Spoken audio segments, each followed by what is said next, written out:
जगज्जालपालं चलत्कण्ठमालं शरच्चन्द्रभालं महादैत्यकालं नमो नीलकायं दुरावारमायं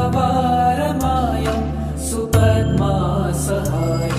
भजेऽहं भजेऽहम्।